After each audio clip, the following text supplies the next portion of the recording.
Hi everyone, my name is Jamie Marks and I'll be presenting on Sara Hayden's article, Revitalizing the Debate Between Life and Choice, the 2004 March for Women's Lives.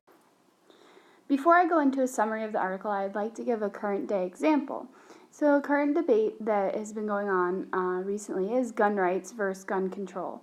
And originally, this wasn't a front-running topic, but after recent events such as school shootings and ease of access to guns, and also Black Lives Matter, these events have really brought attention to gun control. And so this is an example of the way that communications and bringing focus to a social movement can really be done through imagery and using the imagery from these events. Hayden first starts out by describing the pro-life campaign. So pro-life is an activism based on definitional argument and deontological ethics. The definitional argument uses ideography through images with fixed central ideographs. Ideographs are symbols that represent an idea without the need for language. So in this case of pro-life, fetuses are a strong ideograph for their cause. Ideographs are also an advantage over pro-choice, some of the reasons being that photography from the science and medical fields are considered to be the truth by many. This really aids pro-life by suggesting that photographs of fetuses are the truth. Therefore, abortions kill an unborn, semi-developed child. So according to the pro-life activists that are saying this, fetus is life. Therefore, it is a person, and therefore abortion is murder. But Hayden believes that a photo cannot actually capture truth. It only captures a neutral and objective, quote-unquote, what is there in front of you. So fetus photographs are framed with the female out of the picture, and they do this in order to represent a complete and separated individual. So the fetus will seem like it is actually a child outside of the womb. And also this creates a mimetic function, and so the remainder of children in our own lives, it'll help provoke an image of a separated and a complete human being, even though we are looking at an image of a fetus. So from an ethical stance, it is a moral law that murder is wrong, and therefore abortion is morally wrong. So for pro-life, this also agrees with metaphysical absolutism. This is the belief that the world consists of independent, objective, real objects or essences that can be known directly as they really are.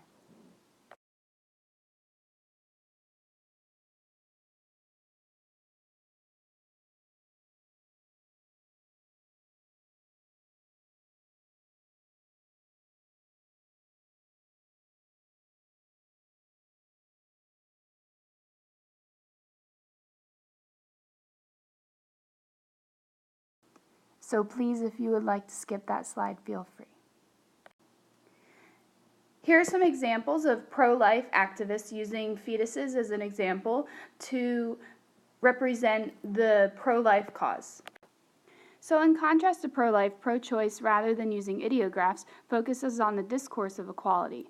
Their argument was based on deontological ethics, or the rights to reproduction choices. This shift began in the 1960s when feminists joined the debate for pro-choice. They used the words right to choose. It's to limit reproductive control and saying that that's denying autonomy and full citizenship rights. This was in attempt to counteract the imagery of pro-life, the photographs of murdered or maimed women that died because of legal abortion. This is because in their society they are denied safe and legal abortions. So they're trying to use these photographs to provoke activism and say that if our country turns this way, or our society turns this way, then this could happen. But this campaign lacks significance because it only summarizes a complex narrative instead of using a concrete image that everyone will understand. This also develops several questions: the definitional status of women as human beings, and if fetuses' rights are greater than women's rights. It also brings up teleological ethics, which action will cause the least harm and most good. So whether abortion will cause the least harm or the most good, or pro-life will cause the least harm and most good. Here are some examples of pro-choice using discourse and words in order to influence. So the National Association for Repeal of Abortion Laws, or NARAL, was at the edge of this pro-choice debate, and after the Supreme Court trial of Roe v. Wade, abortion was deemed legal, so they thought they had succeeded. And in opposition, the National Right to Life Committee created amendments and reforms to ban public funding on abortion. Without NARAL doing anything, it revealed racism in the organization because there was a lack of fight against public funding. The public funding of abortion really hurts the lower class women who lack access and finances to abortion clinics. Minorities and lower class women became really critical of mainstream organizations like NARAL.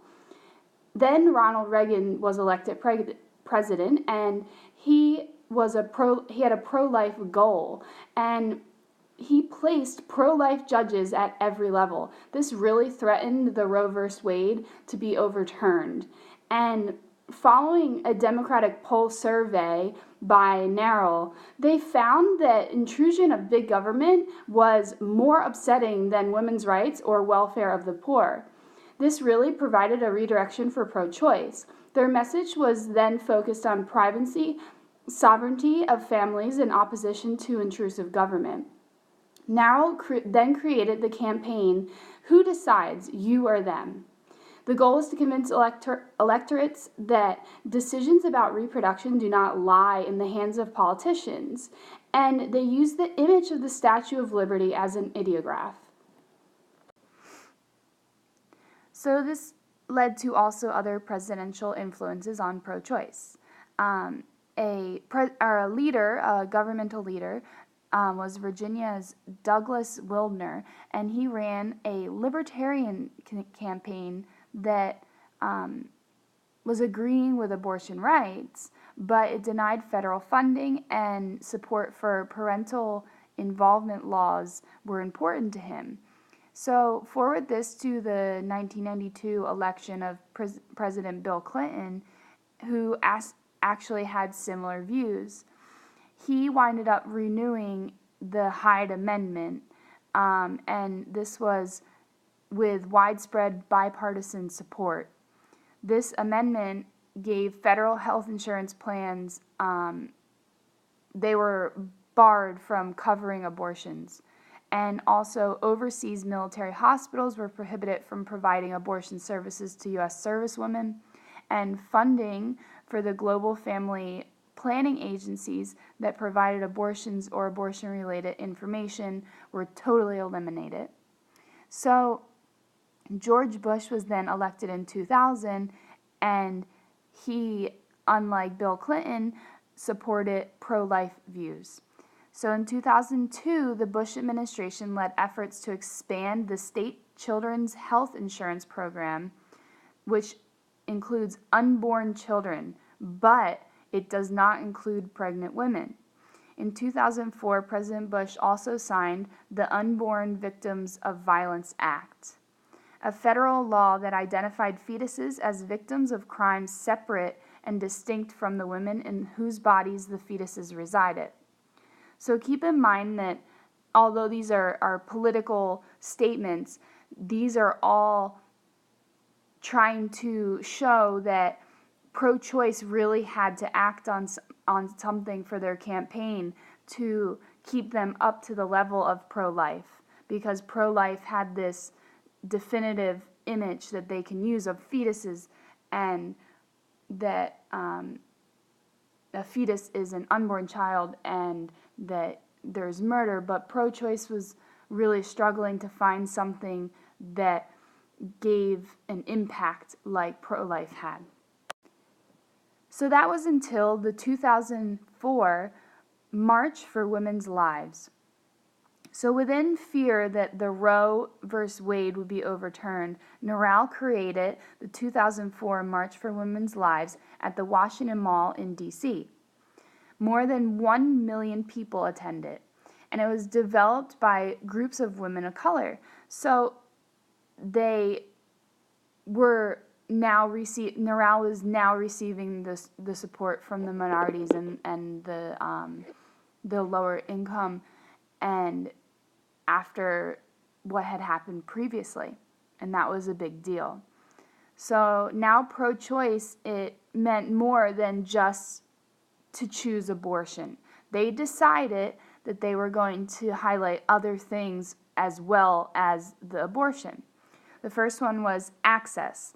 This noted that laws prohibit the use of federal money to fund abortion services, and that 87% of countries in the United States do not have an abortion provider. So as a result, the legal right to abortion remains an empty promise for women who lack the financial resources and the geographic proximity to actually realize this right. The second being health. 44 million Americans do not have health insurance at the time, and this led to disparate treatment options for women due to race, income, and age. And then a final topic that they decided to touch on was the global aspect of it, which is the connection between foreign and domestic policies that harm women worldwide. This really helped to broaden the public's understanding of pro-choice. All of the marchers wore pins, clothing, and banners that supported pro-choice.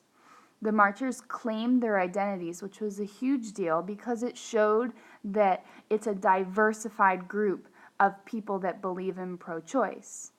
It also showed that the rights were cherished by people across all sorts of spectrums, so political, religious, ethnic, generational, and racial groupings. So what the marchers did was they would claim themselves to be in some group, and they would broadcast it and make sure that people knew that there were all sorts of groups involved in this March for Women's Lives and supporting pro-choice. There were several themes that emerged, two of them being the familial value through the eyes of the speakers. So people would get up and speak, and they would show how this affected their family so much, and that it's really something that needs to be there because relationships are put on the line when it comes to a situation like this. And also bodily depictions through decontextualization of female body parts. So this was in order to contrast the fetus images by exposing the constructed nature of fetal images. So marchers were challenging the assumption that fetal imagery proves fetal life. So they're trying to say, okay, here's an image of a female reproduction organ. Now, does that mean that it's in the same relation to a fetal image, meaning that there is fetal life? Here are some images that show you the impact of March for Women's Lives. Thank you, and I hope you have a nice weekend.